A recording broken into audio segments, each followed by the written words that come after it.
BSP supremo बहन कुमारी मायावती के महागठबंधन में शामिल होने की चर्चा जनता में फैलने के बाद जनता के बीच से अभी अभी आया एक लोकसभा का चौंकाने वाला सर्वे। देश की जनता ने कर दिया बड़ा हैरान। जनता ने बता दिया कि कौन होगा देश का प्रधानमंत्री। क्या अब की बार बीएसपी सुप्रीमो बहन कुमारी मायावती महागठबंधन में शामिल होने से हो सकता है बीजेपी का सोपड़ा साफ और बन सकती है इंडिया महागठबंधन की सरकार। नमस्कार और आप देख रहे हैं political Hindi news. Lok Sabha opinion poll 2024 में आप सभी का हार्दिक स्वागत है। अभी अभी जनता के बीच से यह सर्वे सामने निकल कर आया है। इस सर्वे में जनता ने बता दिया कि कौन होगा देश का प्रधानमंत्री। क्या अब की बार तीसरी बार प्रधानमंत्री बन पाएंगे नरेंद्र मोदी, या अब की बार होगा बड़ा उलटफेर और बन पाएगा अन्य दल का कोई नेता। सभी प्रश्नों का जवाब आपको इस वीडियो में मिल जाएगा। वीडियो के अंत तक जरूर बने रहें। और आज हम देखेंगे कि किस राज्य में किसको कितनी सीट मिलने का अनुमान है और कौन देश में अपनी सरकार बनाने जा रहा है। पूरे ओपिनियन पोल में जरूर बने रहिए। देखते हैं सबसे पहला राज्य।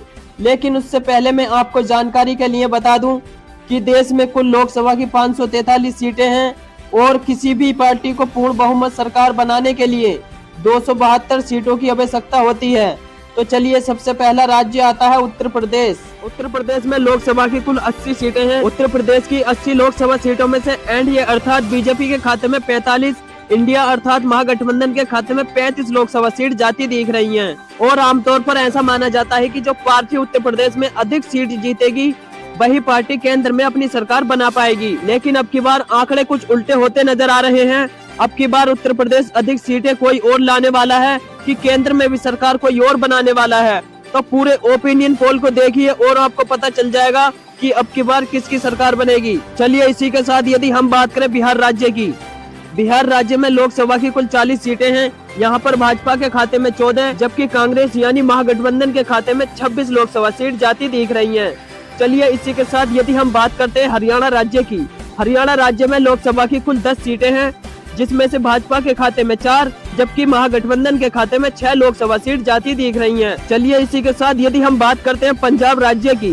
पंजाब राज्य में लोकसभा की कुल 13 सीटें हैं जिसमें से भाजपा का खाता खुलने की कोई संभावना नहीं है जबकि महागठबंधन के खाते में 5 वे अन्य दलों के खाते में 8 लोकसभा सीट जाती दिख रही हैं। चलिए इसी के साथ यदि हम बात करें गोवा राज्य की। गोवा राज्य में लोकसभा की कुल 2 सीटें हैं। यहाँ पर भाजपा व कांग्रेस के बीच बराबर की टक्कर देखने को मिल सकती है। भाजपा के खाते में 1 जबकि कांग्रेस यानी महागठबंधन के खाते में भी 1 लोकसभा सीट जाती दिख रही है। चलिए इसी के साथ यदि हम बात करते हैं असम राज्य की।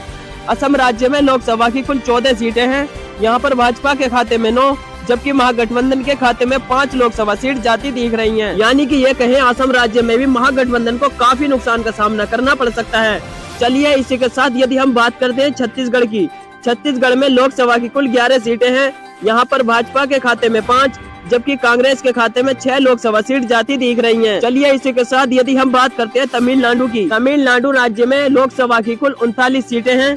यहाँ पर भाजपा के खाते में 13 जबकि कांग्रेस यानी महागठबंधन के खाते में 26 लोकसभा सीट जाती दिख रही हैं। तमिलनाडु में भी कांग्रेस यानी महागठबंधन को काफी फायदा होता नजर आ रहा है जबकि भाजपा को यहाँ पर नुकसान का सामना करना पड़ सकता है। चलिए इसी के साथ यदि हम बात करते हैं केरल राज्य की। केरल राज्य में लोकसभा की कुल 20 सीटें हैं। यहाँ पर भाजपा का खाता खुलने की कोई संभावना नहीं है। यहाँ पर भाजपा की लुटिया डूबती नजर आ रही है जबकि महागठबंधन को यहाँ पर 20 में से 12 लोकसभा सीट जाती दिख रही हैं। यदि अन्य की बात करें तो अन्य दलों के खाते में भी 8 लोकसभा सीट जाती दिख रही हैं। चलिए इसी के साथ यदि हम बात करते हैं तेलंगाना राज्य की। तेलंगाना राज्य में लोकसभा की कुल 17 सीटें हैं। यहाँ पर भाजपा के खाते में 4 जबकि महागठबंधन यानी कांग्रेस के खाते में 13 लोकसभा सीट जाती दिख रही हैं। यानी कि तेलंगाना राज्य में भी भाजपा को काफी नुकसान का सामना करना पड़ सकता है जबकि महागठबंधन को यहाँ फायदा होता नजर आ रहा है। चलिए इसी के साथ यदि हम बात करते हैं मणिपुर राज्य की। मणिपुर राज्य में लोकसभा की कुल 2 सीटें हैं। यहाँ पर भाजपा का खाता खुलने की कोई संभावना नहीं है जबकि कांग्रेस यानी महागठबंधन के खाते में 2 की 2 लोकसभा सीट जाती दिख रही हैं। चलिए इसी के साथ यदि हम बात करें मध्य प्रदेश की। मध्य प्रदेश राज्य में लोकसभा की कुल 29 सीटें हैं। यहाँ पर भाजपा के खाते में 7 जबकि महागठबंधन के खाते में 22 लोकसभा सीट जाती दिख रही हैं। भाजपा को मध्य प्रदेश में काफी नुकसान का सामना करना पड़ सकता है जबकि महागठबंधन को यहाँ पर काफी फायदा होता नजर आ रहा है। चलिए इसी के साथ यदि हम बात करते हैं त्रिपुरा राज्य की। त्रिपुरा राज्य में लोकसभा की कुल 2 सीटें हैं। यहाँ पर भाजपा व कांग्रेस के बीच बराबर की टक्कर देखने को मिल सकती है। भाजपा के खाते में 1 जबकि महागठबंधन के खाते में भी 1 लोकसभा सीट जाती दिख रही है। चलिए इसी के साथ यदि हम बात करें जम्मू कश्मीर की, जम्मू कश्मीर में लोकसभा की कुल 6 सीटें हैं। यहाँ पर भाजपा व कांग्रेस के बीच बराबर की टक्कर देखने को मिल सकती है। यहाँ पर भाजपा के खाते में 3 जबकि महागठबंधन के खाते में भी 3 लोकसभा सीट जाती दिख रही हैं। चलिए इसी के साथ यदि हम बात करें मेघालय राज्य की, मेघालय राज्य में लोकसभा की कुल 2 सीटें हैं। यहाँ पर भाजपा का खाता खुलने की कोई संभावना नहीं है, जब मेघालय राज्य की 2 लोकसभा सीट महागठबंधन के खाते में जाती दिख रही हैं। मेघालय राज्य में भी भाजपा की लुटिया डूबती नजर आ रही है। चलिए इसी के साथ यदि हम बात करते हैं अरुणाचल प्रदेश की, अरुणाचल प्रदेश राज्य में लोकसभा की कुल 2 सीटें हैं। यहाँ पर भाजपा व महागठबंधन के बीच बराबर की टक्कर देखने को मिल सकती है। अरुणाचल प्रदेश की 2 लोकसभा सीटों में से भाजपा व कांग्रेस के बीच 1 लोकसभा सीट जाती दिख रही है। चलिए इसी के साथ यदि हम बात करें झारखंड की, झारखंड राज्य में भी लोकसभा की कुल 14 सीटें हैं। यहाँ पर भी भाजपा व कांग्रेस के बीच बराबर की टक्कर देखने को मिल सकती है। झारखंड की 14 लोकसभा सीटों में से भाजपा के खाते में 7 जबकि महागठबंधन के खाते में भी 7 लोकसभा सीट जाती दिख रही है। चलिए इसी के साथ यदि हम बात करते हैं राजस्थान राज्य की, राजस्थान राज्य में लोकसभा की कुल 25 सीटें हैं। यहाँ पर भाजपा के खाते में 17 जबकि महागठबंधन के खाते में 8 लोकसभा सीट जाती दिख रही है। राजस्थान राज्य में भाजपा को काफी फायदा हो सकता है, जबकि महागठबंधन को यहाँ नुकसान का सामना करना पड़ सकता है। चलिए इसी के साथ यदि हम बात करते हैं गुजरात राज्य की, वैसे तो गुजरात राज्य को भाजपा का गढ़ माना जाता है, लेकिन आप सर्वे को देखिए और आपको पता चल जाएगा गुजरात राज्य में लोकसभा की कुल 26 सीटें हैं। यहाँ पर भाजपा के खाते में 18 जबकि महागठबंधन के खाते में 8 लोकसभा सीट जाती दिख रही है। यहाँ पर भाजपा को फायदा होता नजर आ रहा है, जबकि महागठबंधन को काफी नुकसान का सामना करना पड़ सकता है। चलिए इसी के साथ यदि हम बात करते हैं दिल्ली की, दिल्ली राज्य में लोकसभा की कुल 7 सीटें हैं। यहाँ पर भाजपा के खाते में 3 जबकि कांग्रेस यानी महागठबंधन के खाते में 4 लोकसभा सीट जाती दिख रही हैं। यदि हम बात करें हिमाचल प्रदेश की, हिमाचल प्रदेश राज्य में लोकसभा की कुल 4 सीटें हैं। यहाँ पर भाजपा व महागठबंधन के बीच बराबर की टक्कर देखने को मिल सकती है। हिमाचल प्रदेश की 4 लोकसभा सीटों में से भाजपा के खाते में 2 जबकि महागठबंधन के खाते में भी 2 लोकसभा सीट जाती दिख रही है। चलिए इसी के साथ यदि हम बात करें उड़ीसा राज्य की, उड़ीसा राज्य में लोकसभा की कुल 21 सीटें हैं। यहाँ पर भाजपा के खाते में 2 जबकि महागठबंधन के खाते में 3 लोकसभा सीट जाती दिख रही हैं। यदि वही बात करें हम अन्य दलों की, अन्य दलों के खाते में 16 लोकसभा सीट जाती दिख रही हैं। चलिए इसी के साथ यदि हम बात करते हैं पश्चिम बंगाल की, पश्चिम बंगाल राज्य में लोकसभा की कुल 42 सीटें हैं।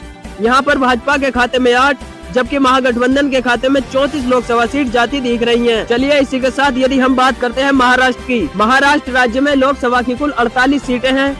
यहाँ पर भाजपा के खाते में 16 जबकि महागठबंधन के खाते में 32 लोकसभा सीट जाती दिख रही हैं। यानी कि महाराष्ट्र राज्य में भी महागठबंधन को काफी फायदा होता नजर आ रहा है। इसी के साथ यदि हम बात करें केंद्र शासित प्रदेशों की, केंद्र शासित प्रदेशों में लोकसभा की कुल 7 सीटें हैं। यहाँ पर भाजपा के खाते में 3 जबकि महागठबंधन के खाते में 4 लोकसभा सीट जाती दिख रही हैं। चलिए इसी के साथ यदि हम बात करें आंध्र प्रदेश की, आंध्र प्रदेश में लोकसभा की कुल 25 सीटें हैं।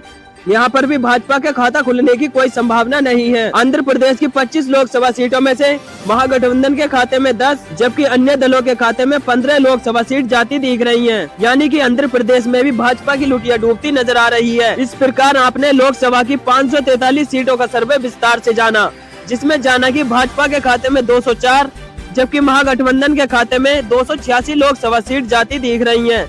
वही बात करें हम अन्य दलों की, तो अन्य दलों के खाते में 53 लोकसभा सीट जाती दिख रही हैं। इस ओपिनियन पोल के आधार पर अब की बार हम कह सकते हैं कि अब की बार देश में महागठबंधन सरकार बनाने जा रही है। और आपको क्या लगता है कि अब की बार देश में अपनी सरकार बनाएगा? कमेंट करके जरूर बताएं, क्योंकि जनता की राय लोकतंत्र को मजबूत बनाने में महत्वपूर्ण होती है। इसीलिए अपनी राय अवश्य लिखें, इसीलिए अपनी राय कमेंट बॉक्स में अवश्य लिखें। और वीडियो अच्छी लगी हो तो वीडियो को लाइक करें और चैनल को सब्सक्राइब करें।